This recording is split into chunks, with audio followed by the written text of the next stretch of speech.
नमस्कार, स्वागत है आप सभी का। आप देख रहे हैं इंडिया डेली। मैं हूं आपके साथ गीता चौहान और मैं हूं आपके साथ किरण। चलिए शुरुआत करते हैं हमारे स्पेशल न्यूज बुलेटिन जिसका नाम है गुड मॉर्निंग इंडिया। तो हमारे इस खास बुलेटिन में हम आपको दिखाएंगे देश दुनिया की तमाम अहम खबरें, वो भी एकदम अलग अंदाज में। बड़ी और अहम खबरों के साथ हम आपको बताएंगे देश का मूड, आम आदमी के लिए जरूरी बातें। और इसके अलावा गुड मॉर्निंग इंडिया में आप देखेंगे सोच की बात, जहां हम आपको बताएंगे वो खबर जो सबसे ज्यादा चर्चा में है, जो देश में बहस का मुद्दा बनी हुई है। और फिर बात होगी दुनिया की, जहां हम आपको दिखाएंगे दुनिया की तमाम बड़ी खबरें। तो आइए शुरू करते हैं आपका खास बुलेटिन गुड मॉर्निंग इंडिया। तो चलिए हमारे खास बुलेटिन गुड मॉर्निंग इंडिया में सबसे पहले बात 4 बड़ी खबरों की होगी। और 4 बड़ी खबरों में कौन कौन सी ऐसी अहम खबर है जिस पर हम विस्तार से आपको जानकारी देंगे, वो आपको बता दें। तो सबसे पहले बात हम करेंगे राष्ट्रपति डोनाल्ड ट्रंप की। राष्ट्रपति डोनाल्ड ट्रंप, एक चौंकाने वाला दावा उन्होंने किया है। ट्रंप ने दावा किया है कि भारत रूस से तेल नहीं खरीदेगा। ये बात खुद पीएम मोदी ने उनसे कही है। विस्तार से इस पर हम आपको जानकारी देंगे। बिल्कुल। और अगली खबर में बात करेंगे पीएम मोदी के आंध्र प्रदेश दौरे की। इस मौके पर करोड़ों की परियोजनाओं के लोकार्पण होंगे और शिलान्यास भी किया जाएगा। साथ ही देश के प्राचीनतम मंदिरों में से एक श्री शैलम मल्लिकार्जुन स्वामी मंदिर में पूजा अर्चना भी प्रधानमंत्री मोदी करेंगे। तो विस्तार से आपको बताएंगे क्या कुछ उनका कार्यक्रम रहने वाला है। और वहीं तीसरी खबर में बात करेंगे मुख्यमंत्री योगी आदित्यनाथ के बिहार दौरे की। बिहार विधानसभा चुनाव में आज का दिन बेहद अहम है। पहले चरण के नामांकन की आखिरी तारीख कल है और आज कई दिग्गज उम्मीदवार पर्चा दाखिल करने वाले हैं। ऐसे में सीएम योगी आज बिहार पहुंचेंगे और प्रत्याशियों के पक्ष में वोट की अपील करेंगे। तो चौथी और आखिरी खबर में बात हम करेंगे कानपुर की। कानपुर में लव जिहाद का मामला सामने आया है। मुस्लिम समुदाय के एक युवक ने हिंदू धर्म की एक छात्रा को प्रेम जाल में फंसाकर उसका शारीरिक शोषण किया। बताएंगे आपको आखिर क्या कुछ कार्रवाई इसके खिलाफ की गई है। तो ये 4 बड़ी खबरें हैं जिस पर हम आपको विस्तार से जानकारी देंगे। और सबसे पहले बात जो हम लगातार भारत और अमेरिका के बीच में तनाव वाली स्थिति देख रहे थे, उसमें जो दावा किया गया है उस पर कर लेते हैं चर्चा। तो देखिए, अमेरिकी राष्ट्रपति डोनाल्ड ट्रंप नहीं चाहते थे कि भारत रूस से तेल खरीदे, जिसे लेकर के अमेरिकी राष्ट्रपति डोनाल्ड ट्रंप ने बड़ा दावा किया है। डोनाल्ड ट्रंप का दावा है कि भारत अब रूस से तेल नहीं खरीदेगा। खुद पीएम मोदी ने उन्हें यह आश्वासन दिया है। अमेरिकी राष्ट्रपति डोनाल्ड ट्रंप ने पत्रकारों से बातचीत के दौरान बुधवार को यह कहा कि प्रधानमंत्री नरेंद्र मोदी ने उन्हें आश्वासन दिया कि भारत रूस से तेल खरीदना बंद कर देगा। बिल्कुल। और उन्होंने इसे मॉस्को पर वैश्विक दबाव बढ़ाने के प्रयासों में एक बड़ा कदम बताया है। वैसे याद रखना जरूरी है कि इससे पहले ट्रंप भारत पाकिस्तान सीजफायर पर भी फेक दावा कर चुके हैं। तो अमेरिकी राष्ट्रपति से सवाल किया गया, क्या अमेरिकी राष्ट्रपति भारत को एक विश्वसनीय साझेदार मानते हैं? और इस पर ट्रंप ने कहा, हाँ बिल्कुल, मोदी मेरे मित्र हैं, हमारे बीच बहुत अच्छे संबंध है। भारत रूस से तेल खरीद रहा है, इससे मैं खुश नहीं था। हालांकि उन्होंने अब मुझे आश्वासन दे दिया है कि भारत रूस से तेल नहीं खरीदेगा और ये एक बड़ा कदम है। अब हमें चीन से भी यही करवाना होगा। और ऐसे में देखिए कि डोनाल्ड ट्रंप ने इस दावे में हालांकि कितना दम है, यह आने वाले वक्त में जो है पता चल पाएगा, क्योंकि इससे पहले भी हमने देखा है कि डोनाल्ड ट्रंप भारत को लेकर के कई फेक दावे कर चुके हैं। डोनाल्ड ट्रंप को इससे पहले सबसे फेक दावा जो था वो यही कि उन्होंने भारत और पाकिस्तान के बीच में एक सीज फायर करवाया था, जबकि भारत सरकार पहले ही बोल चुकी है कि पाकिस्तान की गुहार पर ही भारत ने ये सीज फायर किया है। रही बात देखिए रूसी तेल खरीदने को लेकर के, तो भारत पहले ही कह चुका है कि वो किसी के दबाव में आकर के ये फैसला नहीं लेगा। बिल्कुल। और लगातार ट्रंप जिस तरह से दावे कर रहे हैं, हमेशा वो इस तरह के दावे करते रहते हैं, बेबुनियाद दावे जिन्हें कहा जाता है, क्योंकि भारत लंबे समय से मॉस्को से अपने तेल आयात को आर्थिक स्थिरता के लिए जरूरी बताता रहा है, जबकि वॉशिंगटन नई दिल्ली से अपने ऊर्जा स्रोतों में विविधता लाने का आग्रह करता रहा है। और अमेरिका रूस से तेल खरीदने को लेकर भारत पर कई बार दबाव बनाने की कोशिश भी कर चुका है। भारत पर 50% टैरिफ उसी का उदाहरण भी है, लेकिन भारत ने साफ कह दिया है कि उसके लिए देश हित पहले है। भारत अपने हितों को ध्यान में रखकर फैसला लेगा, ना कि किसी के प्रेशर में। बिल्कुल। और यहाँ पर देखिए ये डोनाल्ड ट्रंप का जो दावा रहा, बार बार ये दावे इस तरह से भारत को लेकर के करते हैं, जबकि भारत की तरफ से इस तरह का कोई आधिकारिक बयान सामने नहीं आता। अगर भारत को इस बात का जिक्र करना था कि रूस से अब वो तेल नहीं खरीदेगा, तो मुझे लग रहा है इसकी एक आधिकारिक पुष्टि होनी चाहिए, प्रेस कॉन्फ्रेंस होनी चाहिए थी। ऐसी जानकारी तब अगर मिलती तो इस पे बात को माना भी जा सकता था गीतू। लेकिन ऐसे में हम डोनाल्ड ट्रंप को हमेशा देखते हैं, चाहे ईरान इजराइल के युद्ध की भी हम बात कर ले, चाहे हम इजराइल और गाजा के युद्ध की बात कर ले, पहले डोनाल्ड ट्रंप आगे बढ़ते हैं, वो अपने पोस्ट के जरिए पूरी जानकारी दे देते हैं कि अब देखिए युद्ध खत्म हो गया है, सीज फायर हो गया है। वही उन्होंने भारत पाकिस्तान के लिए भी किया था कि सबसे पहले वो सामने में आ गए और उसके बाद उन्होंने कह दिया, जबकि उसके बाद भी 2 दिन का वक्त लगा था उस सीज फायर को खत्म करने, मतलब पूरा लागू करने को लेकर के। जब भारत ने पूरी सहमति जता दी कि हाँ सीज फायर होगा, उसी के बाद वो सीज फायर हुआ। लेकिन डोनाल्ड ट्रंप 2 दिन पहले ही उसका जिक्र जो है अपने पोस्ट के जरिए कर देते हैं और ये दावा देखिए बिल्कुल फेक। और मुझे लग रहा है कि संसद से बड़ी कोई जगह नहीं होती जहां पर प्रधानमंत्री नरेंद्र मोदी ने खुद साफ कर दिया था कि सीज फायर सिर्फ जो पाकिस्तान है उसकी गुहार पर है, हम दोनों के बीच में समझौता हुआ है, तीसरे देश का जो है कोई हस्तक्षेप यहां पर नहीं है। अब देखना है इसको लेकर के भारत की तरफ से क्या कुछ प्रतिक्रिया है, क्या कुछ कहा गया है डोनाल्ड ट्रंप की तरफ से, गीतू वो भी सुनवा देते हैं। Yeah, sure. He's a friend of mine. We have a great relationship. He just said that 2 days ago, as you know. We have a great relationship. No, we were not happy with him buying oil from Russia because that lets Russia continue on with this ridiculous war where they've lost 1.5 million people, by the way. Russia's lost 1.5 million people, soldiers mostly. This is a war that should have never started, but it's a war that Russia should have won in the first week, and they're going into the 4th year. And I want to see it stop. So I was not happy that India was buying oil. And he assured me today that they will not be buying oil from Russia. That's a big stop. चलिए आगे बढ़ते हैं, बात करते हैं प्रधानमंत्री मोदी के दौरे की। आज आंध्र प्रदेश के दौरे पर हैं प्रधानमंत्री मोदी और इस दौरान पीएम कई विकास परियोजनाओं का उद्घाटन और शिलान्यास करेंगे। इनमें उद्योग, सड़क, रेलवे, पेट्रोलियम और प्राकृतिक गैस जैसी कई अहम क्षेत्रों की परियोजनाएं भी शामिल हैं और इन परियोजनाओं की लागत 13,430 करोड़ रुपए है। इसके अलावा पीएम मोदी कुरनूल में सुपर जीएसटी सुपर सेविंग्स कार्यक्रम में भी शामिल होंगे। और वहीं देखिए कि आंध्र प्रदेश पहुंचने के बाद प्रधानमंत्री नरेंद्र मोदी नांदयाल के श्री शैलम में स्थित श्री भ्रमरांबा मल्लिकार्जुन स्वामी वर्ला देवस्थानम में पूजा अर्चना और दर्शन करने वाले हैं और इसके बाद वो कुरनूल जाएंगे और वहां पर पीएम अलग अलग विकास परियोजनाओं का उद्घाटन और शिलान्यास करेंगे। ये उनका अब तक का शेड्यूल है। तो पीएम मोदी अपने इस दौरे के दौरान कई विकास परियोजनाओं का शिलान्यास और उद्घाटन कर उन्हें राष्ट्र को समर्पित करेंगे। पीएम परियोजनाओं में कुरनूल 3 पोलिंग स्टेशन पर ट्रांसमिशन सिस्टम स्ट्रेंथनिंग परियोजना की आधारशिला रखेंगे। इसके अलावा ओवरकल औद्योगिक क्षेत्र और कडप्पा के कोपरथी औद्योगिक क्षेत्र का शिलान्यास करेंगे। इन परियोजनाओं के तहत लगभग 1 लाख युवाओं को नौकरियों के अवसर मिलेंगे। और वहीं देखिए कि प्रधानमंत्री मोदी सब्बावरम में शीलानगर के तहत 6 लेन के ग्रीनफील्ड राजमार्ग की भी जो है आधारशिला रखने वाले हैं, जिसकी लागत तकरीबन 960 करोड़ रुपए से ज़्यादा है। ये परियोजना विशाखापट्टनम बंदरगाह शहर में ट्रैफिक कम करने और व्यापार और रोजगार को बढ़ावा देने में मददगार साबित होगी। और इसके अलावा देखिए कि पिलेरू और कलरू सड़क खंड के 4 लेन हैं जिसमें विस्तार होगा।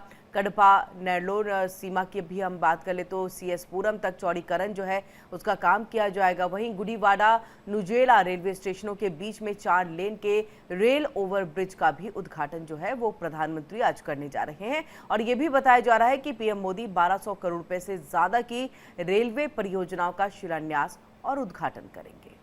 तो ये कार्यक्रम है पीएम मोदी का आंध्र प्रदेश का दौरा और कई परियोजनाओं का उद्घाटन शिलान्यास होना है। कई विकास परियोजनाओं की सौगात आज देश को मिलने जा रही है, आंध्र प्रदेश को मिलने जा रही है। वहीं मल्लिकार्जुन ज्योतिर्लिंग में पूजा अर्चना भी करेंगे, विधि विधान के साथ पूजा अर्चना करेंगे। तो ये पूरा कार्यक्रम है पीएम मोदी का आंध्र प्रदेश का दौरा है, बेहद खास रहने वाला है किरण। और ऐसे में कई विकास परियोजनाओं की सौगात दे रहे हैं पीएम मोदी। हम देख रहे हैं किरण, लगातार जो पीएम मोदी है देश भर में घूम रहे हैं, हर राज्य में जा रहे हैं और कई विकास परियोजनाएं जिनका शिलान्यास हो रहा है, शुरू की जा रही हैं ऐसी योजनाएं, तो देश के लिए एक बड़ी उपलब्धि के तौर पर भी हम देख रहे हैं। बिल्कुल बहुत बड़ी उपलब्धि है और देखिए ये विकास के पथ पर बढ़ते हुए भारत की तस्वीर ही है जो हम देख पा रहे हैं कि किस तरह से चौड़ीकरण सड़कों का होगा। यानी सड़कों का जाल पूरे देश में फैला है, लेकिन वहीं उसकी चौड़ीकरण का भी अगर काम होता है तो इससे ट्रैफिक जैसी समस्या जो है उससे निजात पाया जा सकता है। इसके साथ साथ अगर हम रेलवे की बात कर ले, ओवर ब्रिज की बात कर ले, तो इन सबका जो है उद्घाटन और शिलान्यास किया जाएगा। आज बहुत बड़ी सौगात जो है प्रधानमंत्री देने जा रहे हैं। बिल्कुल, और देश के लिए एक बड़ी कनेक्टिविटी है और इसको हम कह सकते हैं कि सभी राज्यों को जोड़ना बड़ा मकसद भी है। चलिए आगे बढ़ते हैं, बात करते हैं बिहार विधानसभा चुनाव की। आज का दिन बेहद अहम है। पहले चरण के नामांकन की आखिरी तारीख कल है और आज कई दिग्गज उम्मीदवार अपना पर्चा दाखिल करने वाले हैं। तो तेजस्वी यादव ने बुधवार को नामांकन दाखिल किया और अब एनडीए के बड़े चेहरे मैदान में उतर रहे हैं। और बिल्कुल देखिए कि बिहार विधानसभा चुनाव को लेकर के राजनीतिक सरगर्मियां तेज हो गई हैं। उत्तर प्रदेश के मुख्यमंत्री योगी आदित्यनाथ बिहार की राजधानी पटना में बीजेपी के पक्ष में एक माहौल बनाएंगे और वहीं सीएम योगी आदित्यनाथ यहां दानापुर और सहरसा में चुनावी सभा को संबोधित करेंगे। तो जानकारी के मुताबिक मुख्यमंत्री योगी आदित्यनाथ पटना के दानापुर में बीजेपी प्रत्याशी राम कृपाल यादव के पक्ष में चुनावी सभा करेंगे और इसके बाद सीएम योगी सहरसा में बीजेपी प्रत्याशी आलोक रंजन के लिए जनसभा को भी संबोधित करेंगे। तो सीएम योगी का बिहार दौरा बेहद अहम माना जा रहा है। बिल्कुल देखिए, मुख्यमंत्री योगी आदित्यनाथ जहां पर भी जाते हैं स्टार प्रचारक की लिस्ट में तो वो सम्मिलित होते ही हैं, लेकिन वहां जो वो कोई भी नारा देते हैं तो वो नारा एक तरह से आगे आने वाले दिनों के लिए जो है एक तरह से स्लोगन के जैसे जो है उसको इस्तेमाल किया जाता है। हमने महाराष्ट्र में भी वही देखा और देखना यह है कि बिहार में भी क्या महाराष्ट्र वाले ही स्लोगन को लेकर के यहाँ पर योगी आदित्यनाथ चलेंगे। अब ऐसे में देखिए, मुख्यमंत्री योगी आदित्यनाथ जनता के बीच कानून व्यवस्था, विकास, हिंदुत्व की राजनीति के प्रतीक माने जाते हैं। उनके भाषणों में ऊर्जा, आक्रामकता होती है तो कार्यकर्ताओं में जोश भरती है। पार्टी को उम्मीद है कि मुख्यमंत्री योगी आदित्यनाथ की मौजूदगी से मतदाताओं में एक बड़ा संदेश जाएगा और चुनाव में बहुत ज्यादा मजबूती जो है वो बीजेपी को मिलेगी। बिल्कुल। और किरण, ये देखिए कि बिहार में बहुत ज्यादा फेमस हैं सीएम योगी आदित्यनाथ, इसलिए भी हैं क्योंकि जो उनका तरीका है कानून को मजबूत करने का वो बहुत अलग है। पहले बुलडोजर बाबा के नाम से जाने गए और अब जिस तरह से ऑपरेशन लगड़ा चल रहा है उत्तर प्रदेश में, एक तरह से सभी अपराधियों की कमर तोड़ते हुए वो नजर आ रहे हैं। और बिहार में जो इस वक्त बड़ी वजह है वहां पर अशांति की, तो वो है लॉ एंड ऑर्डर को लेकर। लगातार लोग कानून व्यवस्था को लेकर परेशान है वहां पर, और ऐसे में जब सीएम योगी आदित्यनाथ वहां पहुंचेंगे, अपनी बात रखेंगे, तो वो एक ऐसा चेहरा है जिन पर विश्वास किया जा सकता है। और बीजेपी के स्टार प्रचारक के तौर पर वो हमेशा हम देखते हैं जहां भी चुनाव होते हैं उन्हें जरूर भेजा जाता है। बिल्कुल, स्टार प्रचारकों की लिस्ट में सबसे ऊपर और सर्वोपरि जो है उनको माना जाता है। ऐसे में विपक्ष पर भी हमला जो है गीतू वो मुख्यमंत्री योगी आदित्यनाथ करेंगे और जब ये हमला होगा तो उसमें जंगल राज का जो जिक्र है वो जरूर यहाँ पर होगा, जो कि लालू प्रसाद के टाइम में था, उस वक्त में चीजें थी। नीतीश ने उस चीज को भुनाते हुए देखे, सत्ता पर वो काबिज हुए थे, लेकिन एक बार फिर से अभी हमने हाल फिलहाल में देखा था किस तरह से कानून व्यवस्था को धत्ता बताते हुए तमाम अपराधी जो है कई कारोबारियों को जो है मार चुके हैं, उनकी हत्याएं कर चुके हैं। अब ऐसे में विपक्ष के पास में वो एक बहुत बड़े हथियार के तौर पे था कि आप जंगल राज का वहां पर जिक्र करते हैं, लेकिन आपकी भी तो कार्यकाल के दौरान में इतनी हत्याएं जो है वो हो चुकी हैं। और कहीं ना कहीं मुख्यमंत्री योगी आदित्यनाथ उस डेंट को जो है सुधारने की जो है कोशिश करेंगे और उसमें जो है लालू प्रसाद यादव के वक्त में, उनके कार्यकाल के वक्त में, उनके जब वो सत्ता पर काबिज थे तब किस तरह की स्थिति थी, किस तरह से क्राइम का ग्राफ बहुत ज्यादा था, उन तमाम बातों का जिक्र करते हुए जो है वो दिखाई देंगे। बिल्कुल। और अब देखना होगा कि सीएम योगी आदित्यनाथ क्या कुछ कहते हैं प्रचार के दौरान। हालांकि कानून व्यवस्था को लेकर जरूर वो कहेंगे, उत्तर प्रदेश का उदाहरण भी जरूर देंगे। जी चलिए आगे बढ़ते हैं। खबर उत्तर प्रदेश के कानपुर से, जहां पर लव जिहाद का मामला सामने आया है। एक युवक ने नाम बदलकर छात्रा को प्रेम जाल में फंसाया और उसका शारीरिक शोषण किया। इसके बाद छात्रा की अश्लील वीडियो, फोटो भी और वीडियो दिखाकर धर्म परिवर्तन करने का दबाव डालने लगा। पुलिस ने आरोपी युवक को गिरफ्तार कर लिया है, साथ ही मामला दर्ज कर आगे की कार्रवाई की जा रही है। और वहीं बताया ये गया कि थाना कल्याणपुर निवासी 11वीं की छात्रा की राजा के नाम से जो युवक था उसे 2 साल पहले फेसबुक के जरिए जो है वो दोस्ती हुई थी।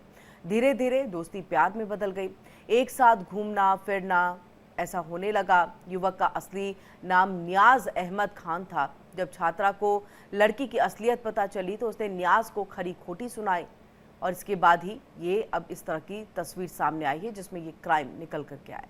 और देखिए ये जो पूरा प्रकरण हो रहा था, लड़का यहाँ पर नाम बदलकर लड़की को अपने प्रेम जाल में फंसा रहा था और इसके बाद लड़की ने जिस तरह से साजिश रची, इसके तहत छात्र को होटल में उसने बुलाया और कि कुछ बात करनी है और माफी मांगनी है। छात्र युवक के झांसे में आ गए, होटल पहुंच गए। युवक ने साजिश के तहत छात्रा को नशीली कोल्ड ड्रिंक पिलाई जिससे वो अपनी सुध-बुध खो बैठी और यहाँ पर युवक ने छात्रा से बेहोशी की हालत में दुष्कर्म किया और उसकी अश्लील वीडियो और फोटो तक खींच ली। जी, और इसके बाद देखिए आरोपी छात्रा का ये वीडियो वायरल करने की वो लगातार धमकी दे रहा था, उसका शारीरिक शोषण उसके बाद भी वो करता रहा और इसी के बाद युवक ने छात्रा पर देखिए धर्म परिवर्तन का दबाव बनाया।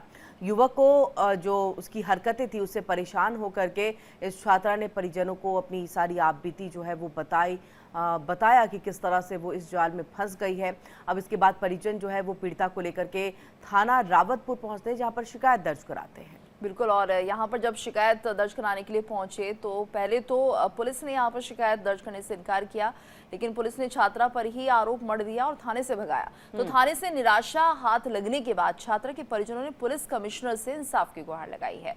कमिश्नर ने आरोपी युवक पर कार्रवाई का भरोसा अब दिया है, लेकिन किस तरह से यहाँ पर इस तरह के मामलों में किरण इन लोगों को, पीड़ितों को जद्दोजहद करनी पड़ती है, शायद यही वजह है कि लव जिहाद इतना पनप गया है। और अब हालांकि इसे खत्म करने की कोशिश की जा रही है और अब जो कंप्लेंट्स है वो आसानी से दर्ज हो रही है, लेकिन अभी भी थोड़ी सी चुनौतियां कुछ जगह है जहां पर जो पुलिस है वो सपोर्ट नहीं करती है, जिसके चलते ऐसे मामले अक्सर दब जाते हैं। लेकिन यहाँ पर हम देखिए लड़कियों से भी कहना चाहेंगे कि अगर वो किसी से दोस्ती कर रही हैं फेसबुक पर तो थोड़ा सोच समझ कर करें, पहले उस व्यक्ति को जाने पहचाने और उसके बाद ही आगे कोई कदम उठाएं।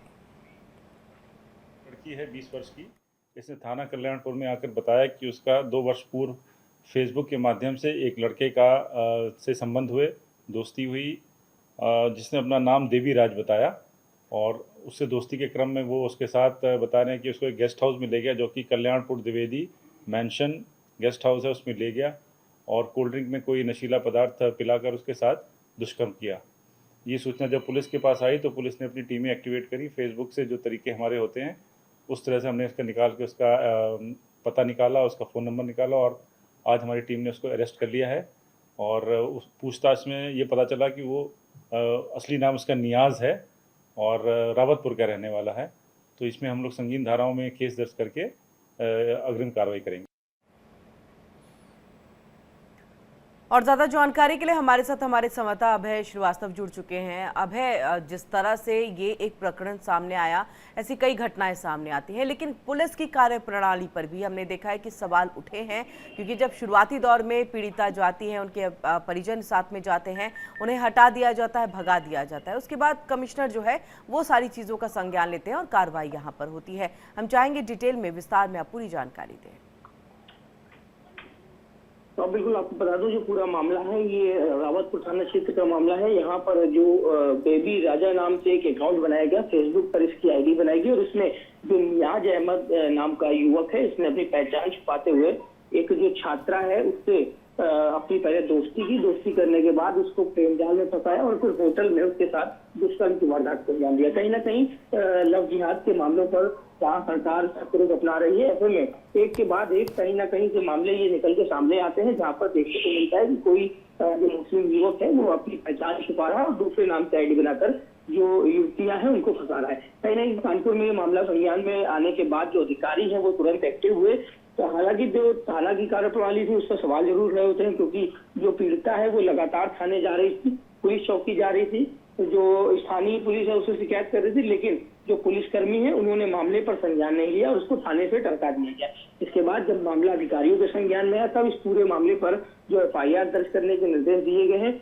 कहीं ना कहीं जिस तरह से कानपुर में ये मामला सामने आया है, एक के बाद एक लगातार इससे पहले भी मामले लव जिहाद के सामने आए, जिस पर जो अधिकारी हैं उन्होंने एक कमेटी बनाने की बात कही थी, SIT बनाने की बात कही थी, लेकिन कहीं ना कहीं कानपुर में जिस तरह से ये फिर से लव जिहाद का मामला सामने आया है, ये कहीं ना कहीं सवाल खड़े कर रहा है। इतना ही नहीं, आपको बता दूं जो ये छात्रा है, इस पर जो नियाज अहमद है, इसने धर्मांतरण का भी दबाव बनाया, उस पर लगातार आरोप बना। 2 साल से उसके साथ शारीरिक शोषण करता रहा, उससे धर्म परिवर्तन कर जो मुस्लिम धर्म है उसको अपनाने की बात करता रहा। बिल्कुल, और यहाँ पर देखिए फिलहाल किस तरह की कार्रवाई अभय हो रही है अब? देखिए आपको बता दें, इस पूरे मामले पर पुलिस ने गंभीर धाराओं में मुकदमा दर्ज किया है, जिसमें आपराधिक धमकाना, धर्म परिवर्तन का अधिनियम, SC/ST एक्ट के तहत जो गंभीर धाराएं हैं उन धाराओं में मुकदमा दर्ज किया गया और इस पूरे मामले में जो पुलिस है वो जांच पड़ताल कर रही है कि जो ये युवक है नियाज अहमद, आखिर इसने अपना नाम क्यों बदला, बेबी राजा नाम से फेसबुक पर आईडी क्यों बनाई और इस तरह से ये कितनी और लड़कियों को अपने जाल में फंसा चुका है। इस पूरे जो मामले हैं, इन पूरे बिंदुओं पर जो पुलिस टीम है वो अब जांच पड़ताल शुरू कर सकती है। बिल्कुल अभय, बहुत जल्दी से बताइएगा, किसी और भी गिरोह से ये कनेक्टेड था जो धर्मांतरण के खेल में सम्मिलित थे? देखिए, पुलिस की अभी तक जांच में ऐसा क्लियर नहीं हुआ है, लेकिन अधिकारियों का ये कहना है कि इस पूरे मामले पर कड़ी कार्रवाई की जाए और जांच पड़ताल कर जो भी तथ्य है वो सामने लाए जाएंगे। जी, बहुत बहुत शुक्रिया अभय, पूरी जानकारी हम तक यहाँ पर पहुंचाने के लिए।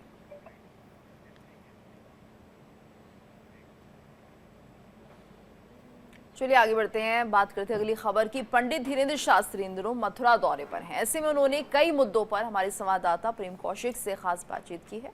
आइए सुनते हैं।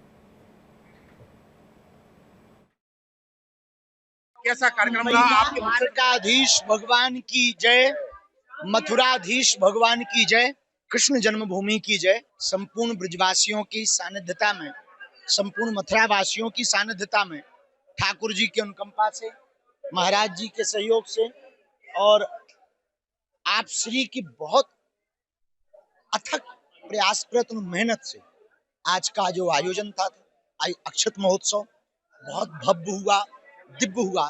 हम सभी ब्रजवासियों के चरणों में नाक रगड़कर दंडवत प्रणाम करके बहुत बहुत दंडवत कर रहे कि आपकी अनुकंपा और कृपा से यह आयोजन सफल हुआ। अब बस जैसे आज का आयोजन भव्य हुआ, पदयात्रा इससे बड़ी भव्य हो जावे। 7 नवंबर से 16 नवंबर तक की ये हमारा निमंत्रण पूरा ब्रज स्वीकार कर। महाराज जी, दिल्ली से जो आगाज होने वाला था, आज मथुरा से भव्य तरीके से उसका आगाज हो गया है। बिल्कुल अभूतपूर्व तरीके से।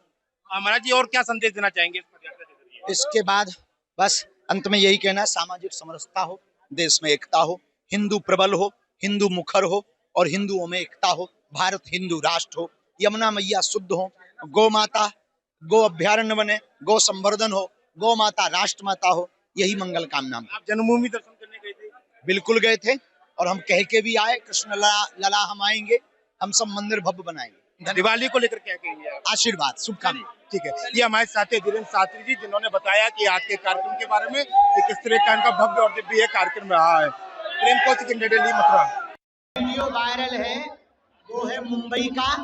वहां पर हमने ये बयान दिया है, एक शब्द गलत निकला था, जो पेले वाला शब्द है वो हमें नहीं कहना चाहिए था। वहां पर हमको ये कहना था कि दिवाली पे ज्ञान ना देवे, वो शब्द हो गया, लेकिन अब निकल गया तो निकल गया।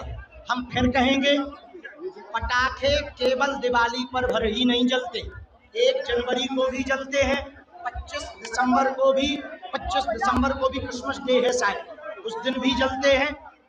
और जब कोई नेता जीतता है तब भी पटाखे जलाए जाते हैं, क्रिकेट जीतते हैं तब भी पटाखे जलाए जाते हैं। लेकिन कुछ इस देश में ऐसे खुजली वाले लोग हैं, वो केवल दिवाली पे ज्ञान देते हैं।